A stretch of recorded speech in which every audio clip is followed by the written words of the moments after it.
getting weight from upstate. Getting cake, Juice Crew, All Stars was my boys. Running around town, baby, making mad noise.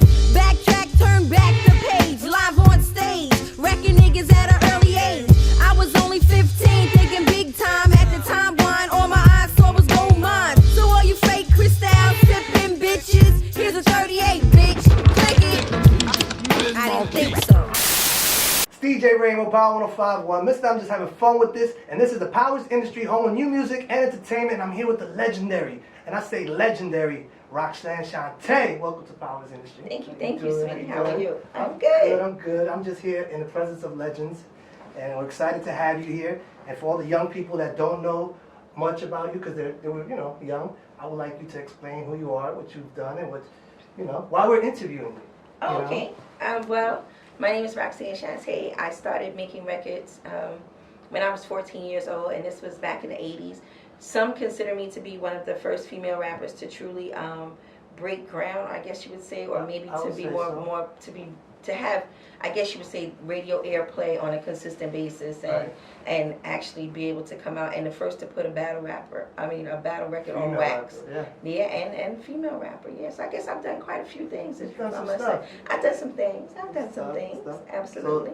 So for those who don't know, she had a song. It was Revenge? Yeah, Roxanne's Revenge. Revenge, and she went at another group, I think it was U.T.F.O, right? Absolutely. You gotta correct me if I'm wrong. Don't worry. Not that good. Don't worry, I got you. And she made history. She actually heard a record and wrote a response to it, and it became like bigger than the original record. It was like humongous. And if you was in school, you was listening to that, and that was like the biggest thing, the biggest craze.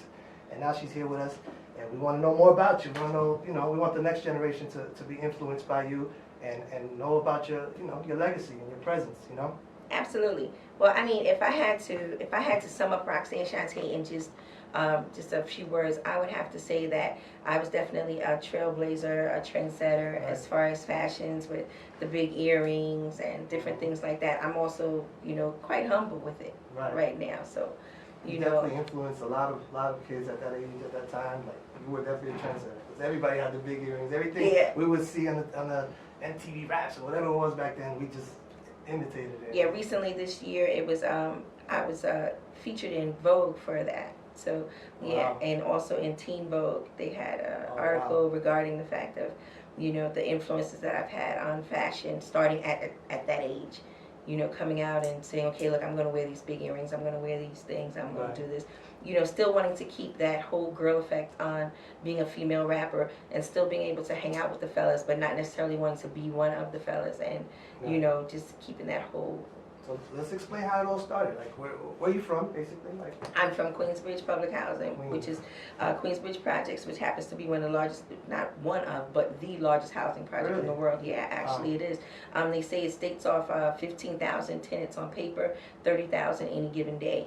So I come from a hell of a neighborhood that has had its own history with a lot of rappers that have came out of Queensbridge behind me, and one of the things that I take a lot of pride in is the fact that coming from the projects, it gives you that whole kaleidoscope vision on being able to see things differently. Because when you grow up in the projects, you got to know everyone, you got to see everybody's different personalities. This one is this way, this one's about this one, this one's about that. So you kind of take those things, and it's a perfect prerequisite for life. Like growing up in the projects, I mean, people be like, oh, I can't believe you come from the projects. Like, no, that is like one of the perfect prerequisites for life. Right, I never thought about it, but it makes sense. You deal with so many different characters. You deal with so many different characters, personalities. Like, if you grew up in the projects, you can work on any job. Basically. And you probably can do any job. You're a people person because you've made it through to deal with all those different personalities. Just going to the store. And I bumped into Marley Marl, who happens to be one of the greatest hip-hop producers, DJ Marley Marl, and... Explain to him, what is your role with Marley Marl? Like, how you guys even met up? Or I knew Marley Marl my entire life, and Marley Marl happened to live in a building which was right across from where I would go and do the laundry every day. And my mom was like real big on the laundry. What age was this? And I was 14 at the time. Okay. And he said, "Listen, I heard you were a great." He knew that I was a great battle rapper because it had already circulated throughout the city. Like, I would go around and actually enter any contest that anyone would see. I would go and I would enter. Battle of 30,000 people in your project. Yeah, exactly. But then going outside of that, you figure when they would have battles uptown, I would go uptown. They have battles in the Bronx, I go to the Bronx. And at that time, I had became undefeated and known throughout the city wow. for it. Yeah, it had got so bad. Like, I think one of the things was it had became another form of income for my household, but not just my household, but right. my aunts and uncles. Like, if they hear that there was a battle somewhere, right. they'd be like, "Oh, listen, I'm gonna come and get Shante, and I'm gonna take it to the battle over here, and I'm gonna take it over there." And okay. you know, that's when it became a source of money. But anyway, Marley said to me, he called me out the window, and he was like, "Listen, Shani, I wanna come up here. I want you to listen to this beat and see what you can do on this beat." And I was like, "Oh, okay, you know, but let me do my laundry first. I only have a few minutes." Right, laundry is important. Exactly, very important, right. you know. And so I said, "Listen, I have 17 minutes exactly because I got to be back downstairs before the dryer stop. I'm still in the projects. You can't leave your shit in the dryer. You know, they take your stuff out the dryer, so you got to make sure you're down there right. when your clothes come out the dryer." Or, you know, before the dryer get too hot, clothes start smelling like smoke. You know, I just didn't want to. Or it'll disappear. Or they disappear, exactly. So he said, "Okay, 17 minutes, all right, no problem." I made it up to his house. I looked on it. We looked at the clock. He was like, "Okay, well, we got 9 minutes left." And I was like, "All right, fine." He threw the beat on. I did a complete freestyle, and it was 7 minutes long. And then I left out of his house, went in the elevator, went back downstairs, and finished doing my clothes, and never thought about it again. Roxanne's Revenge was a complete freestyle, like 7 minutes, 8 seconds of just a complete story. So this is the record? This was the record that made total sense. So you're saying and one shot, one shot, that's it, one take, that's it. Wow. If you listen to the original, when you listen to the record, you can hear me taking a breath in between, like stopping it and continue on rhyming. Right. Continue on rhyming. Wow. Yeah, and then go right downstairs and continue to do my laundry and never thought about it again. And then later on, 7 and seconds change your life. And and then the thing about it was 2 days later he was on the radio because he had a radio show on a station called like WHBI. It's like a hard to get station. You had to put your antenna and the hanger had to go in the radio. You had right. to have it over by the wall. The the signal was hard, and you had to make sure you tuned it just enough to get it like right after the reggae. You know, so it's like you had to. It was almost like cracking a safe in order to get to the station. Hip-hop. Yeah, to hear hip hop. It was literally the whole process you had to go through, right. and that's what made you love it so much because it wasn't easy. Right. So once you achieved it, you valued it exactly. You know, because if you get in front of something, you gotta crack it like a safe in order to get it. You don't want nobody to move. You just want to listen. That's why you would tape it and record it because you knew you weren't going to get it again until the next following week. Wow. And he played it, and when he played it, it was like 1 o'clock in the morning. Okay. You know, so not everybody could be up at 1 o'clock in the morning. No. You know, you're 14 years old. You can't really be up that late right. or whatever. And my phone rang in my house, and my mom was very strict, and so she didn't play games. And when the phone rang, I was saying to myself, like, please, let somebody have died, because if she gets up and this is somebody asking for me at 1 something in the morning, it's over for me. Right. Like, it's over for me. And I ran to the phone, I got it, and I picked up the phone. I was like, "Hello?" And he's like, "You're on the radio," and I just hung it up. And you know, and then they called back again, and I pinched it out. And when I pinched the phone out and I held the receiver down to keep it from ringing, because back in the days, that's how you had to do. You had to pinch the big phone out because it was all the way down by the kitchen. Right. See, the kids today don't know anything about that long cord that you drag the phone all over the house. Yeah, you know what I'm saying? So I was just there, and I remember holding the receiver down and praying for it not to ring, but also in my heart saying, "Damn, I wonder what I sound like on the radio." Or experience it. Right, because I couldn't let that go and then try to go do the radio and have that ring. So it was like I missed that first big hurrah. Right. And so the next day, Marley came to my house, and he came with, you know, the opportunities to make records, and he was like, "Oh, you know, this record company will want you and this and that." And these were the same record companies that had all said, "No, we don't want her on the label because she battled this one and they don't like her, and she battled this one and they don't like her." So, you know, they had literally said, like, a lot of people didn't want to have me on their label because the politics and bullshit that come along with the industry. I'm sure it does. I'm sure it does. And they didn't want me on their labels, and there were these guys who came from Philly who literally had no attachment to anyone in New York, and that was Pop Art Records. And they said, "Listen, we don't give a fuck. You can do it on our label. Talk about who you want to, do what you want to. We don't care." Exactly. And we did, you know. And I wound up selling 250,000 copies of the record just here in New York. Wow. You know, which was amazing because this was the same amount of people who said they didn't like me, but they all bought the record. And it started from there. Wow. That's amazing. That's amazing. Like, and them 7 minutes just changed your life. It gave you a whole career. Actually, it gave me a career that I never wanted to be a rapper. I was just very good at. Right. You know, what I considered as having was like the Nipsey Russell syndrome, which a lot of people may not even know who Nipsey Russell is, but he was a comedian who had the ability to do what they call days on end rhyming, where he could rhyme for days on end. Everything he rhymed about, like he'd get up in the morning and say, listen, I would like, you know, give me a moment, let me stretch my legs. I'd like to have me an order of bacon and eggs. Let me have me some grits. So, it's, you know what I'm saying? Like, it just said the flow. And I was like, I got that. Like, whatever the fuck it is he has, I have that too. Yeah, right.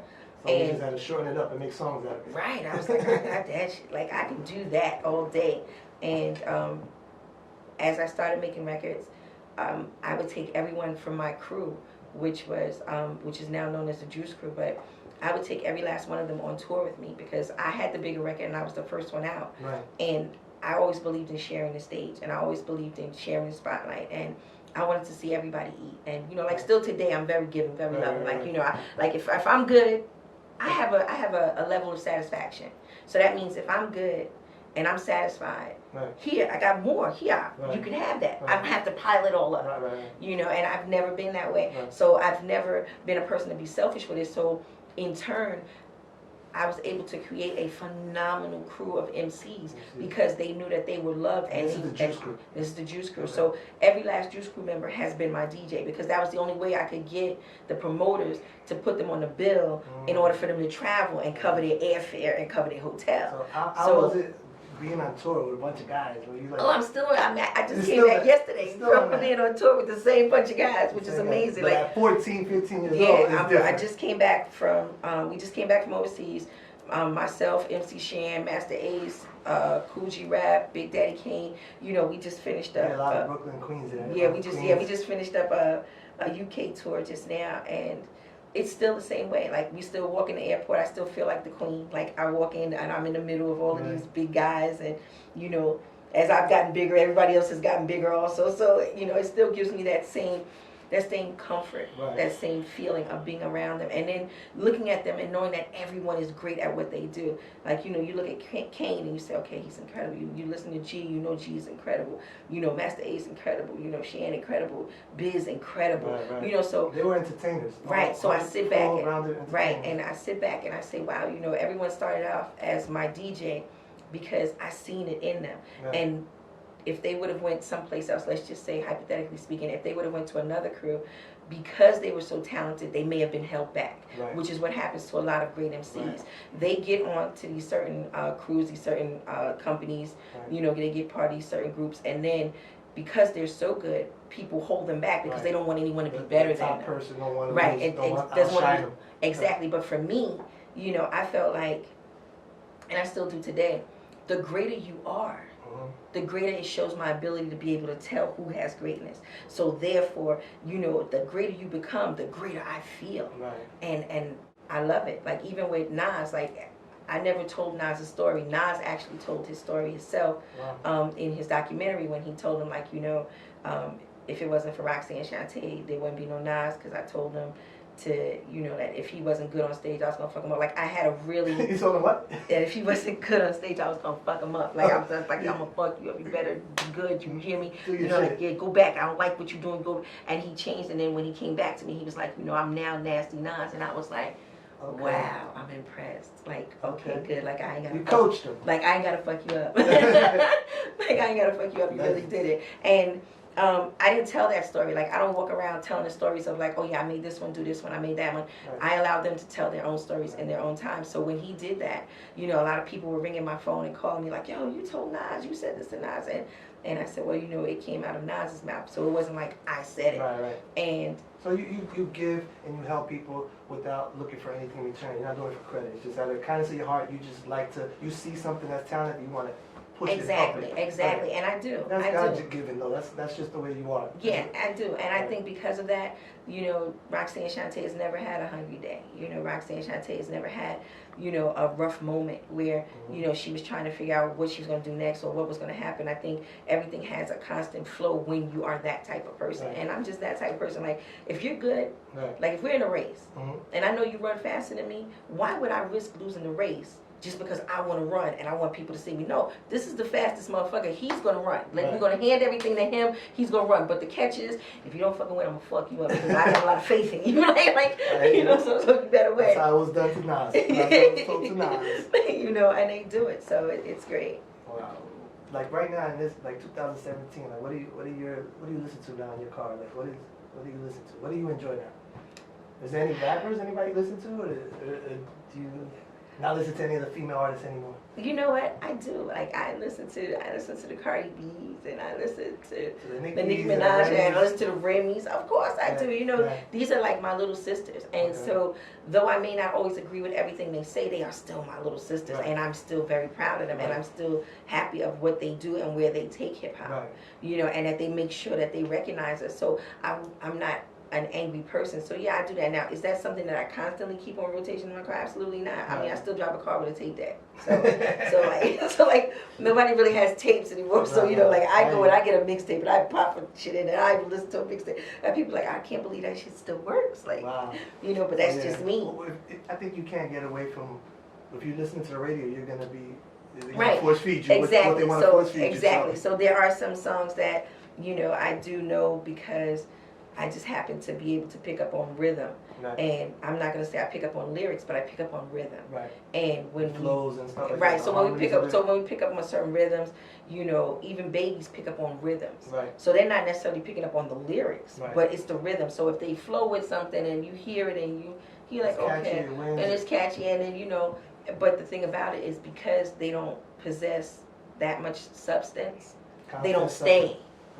So that's like if somebody walks past me in the street and they whistle, I'll remember that for a few blocks, but I won't remember it later on because it didn't contain anything for me to grab onto. So it'll just be a little whistle and then that's it. Do you feel like when you say substance or stays, I think it has to do with a lot of these artists not writing their own songs? Like some of these, I'm not saying no particular name, but some of these artists don't write their own music, and what they're saying, it doesn't really stick to them. But since the beginning of time, artists haven't wrote their own music. Some writers are writers, and some artists are artists. Some people are great producers and writers, and then some people are great performers. You think rappers that write their own music have a better story, anything that you do yourself is going to last longer because you put it into yourself. If you took your time out and you built your own house, then every brick is placed the way you want it to be placed, as opposed to if a construction worker or somebody came in and they put it up. Painted a picture of you, but it's not really you. Right, exactly. So yeah, that's what you're going to have with that. But as far as being able to give a delivery,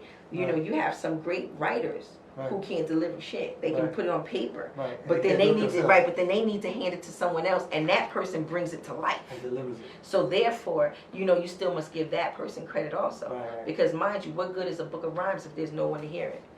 No, it makes sense. I agree, 1000%. Makes a lot of sense. Interesting. You're getting jewels right now. These are gems right now being taught of a legend, Roxanne Shante. Let me see what else we could ask you. What else? What's next for you? What else are you working on? I just recently did a movie, which is called Roxanne Roxanne, and it was produced by Forrest Whitaker and Pharrell Williams. Amazing. We have Mahershala Ali. He's in it. So we have Golden Globe winners. Nia Long is in it.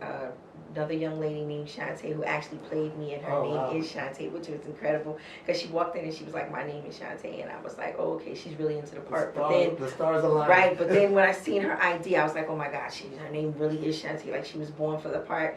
And so that comes out in March of this year. Beautiful. So they'll start campaigning for that in January. I think they started campaigning for it in January, and it comes out in March, and it won awards in Sundance, and I sold it.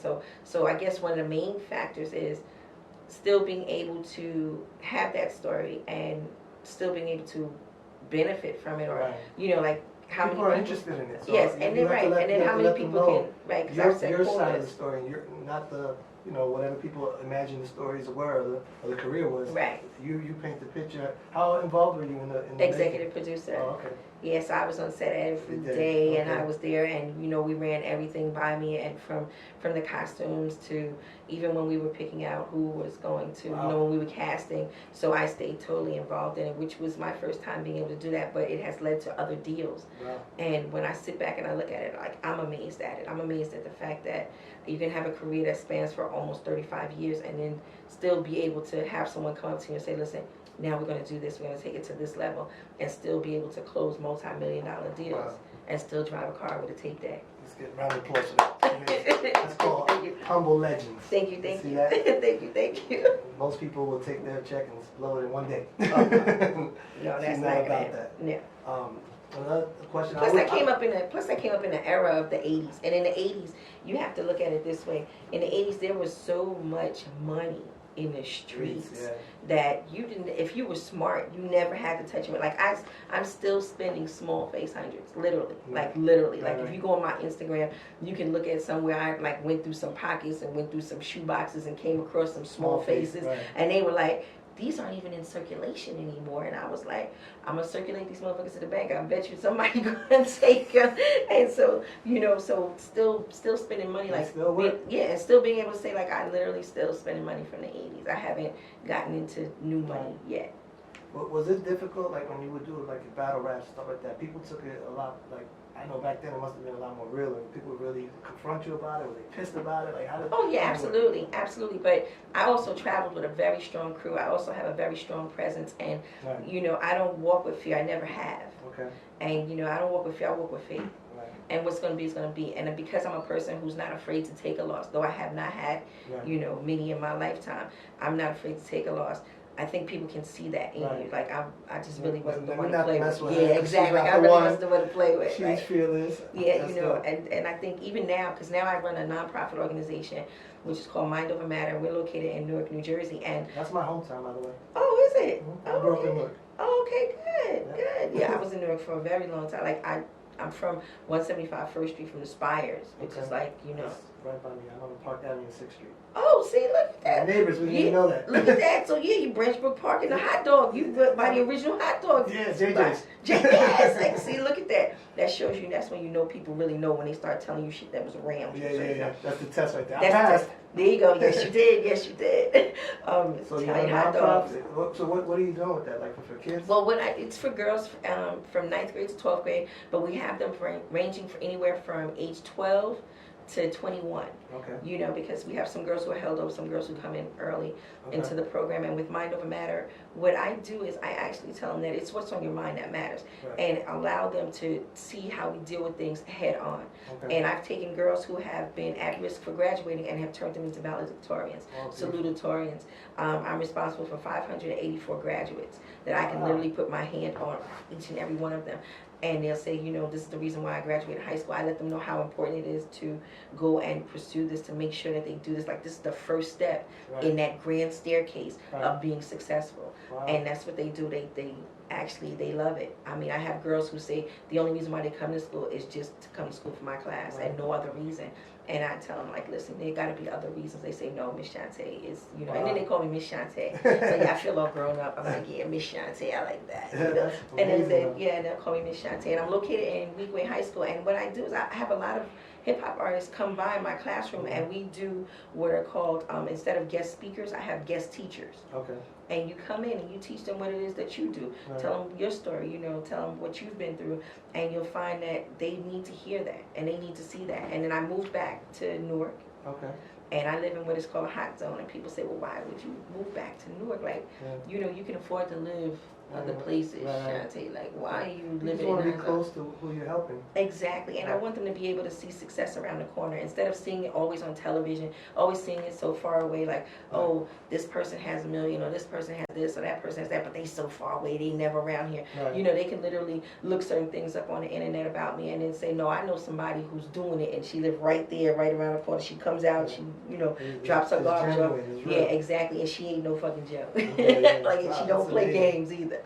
That's amazing. You should give everybody your websites or whatever for the organizations. Oh, yes, absolutely. It's mindovermatternewark.org. Okay. And also .com, because you got to buy the .org.com because they'll buy everything from you, so you got to give it all. We're also on Facebook, which is under Mind Over Matter Newark, so you can also see that on Facebook also. And everything that I have as far as social media is just Roxanne Shante. You just look for the face. It's me. Roxanne Shante, everything, all social media. All social media. It's really the letter I, the letter M, Roxanne Shante, because my kids were telling me, like, Mom, do I am. So I was like, oh, I'm. And it was like, no. It meant I am. I was like, well, it's too late now. It's just the letter I, the letter M, Roxanne Shante. I was like, you should have did it for me. That's amazing. I got a question for you. Would you be interested in going in the booth and spitting a little bit? Oh my goodness. You're going to put the pressure. We're going to speak to Roxanne or we're going to speak to Shante? You're going to put the pressure on me about going in the booth. Let's get Roxanne. Where Queens at, yo? Where Queens at? Oh, look at y'all trying to put Where Nas at right now, so he can tell you the same thing. Trying to put that pressure on me. Well, let's see what we can do. We're going to get in the booth. That's what it is, baby. Powers Industry. This is what it is. We just having fun with this right now. Let's do it. Set you free, nigga, the truth. Every time I step in the booth, I speak the truth. Y'all know what I'm bringing to you. I bring the truth. Motherfuckers know who I be. I be the truth. When I speak, set you free, nigga, the truth. Nigga, the truth. What's the deal? It's your boy man, what he said. You know where I'm at. You know what it is, man. In Harlem, dude, with that Brooklyn bounce, man. I'm here with a legend. You know, New York City, we in the building heavy, man. But you know what? I'm going to get out her way and let her do her thing, man, because a lot of y'all don't understand. First real female battle rapper that took on KRS-One and took on everybody out here. The real Roxanne, it was just a revenge like crazy. You know what? Let's take them back and show them what them bars was like. This is what it really should have sounded like. What is that, 86? Yeah. Take them back to 86? Let's go.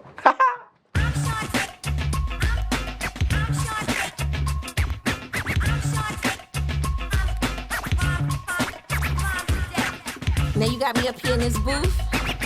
You ready to do this? And you for real about this too, aren't you? Okay, here we go. Some people call me Shiny, some people call me Rox. And those who try to diss, I just knocks them out the box. Cause I'm Shante and y'all know the routine. So here we go again. So all hail the queen. I left you for a while, but it was worth the wait. Because it gave me just enough time to create a funky rhythm that's guaranteed to move the world. I have the party people screaming out. Like Diana Ross, I'm the boss. And those who disapprove, you can go for yours. But to think a girl like me, how's easy to take? Treat me like Nell Carter. Give me a break. Cause I'm the super female that's called Shante. And like Hurricane Annie, I'll blow you away. Whenever I'm in a battle, yo, I don't play. So you best go about your way and have a nice day. That was amazing. She shut it down. Roxanne Shante. Oh my God. She was crazy with it. Yo, listen, I need to find her, check her out, give them all your social medias, everything, where they can reach you. You know. Absolutely. Well, it's the letter I, the letter M, Roxanne Shante, and you can find me on everything. That's what it is, baby. Powers Industry.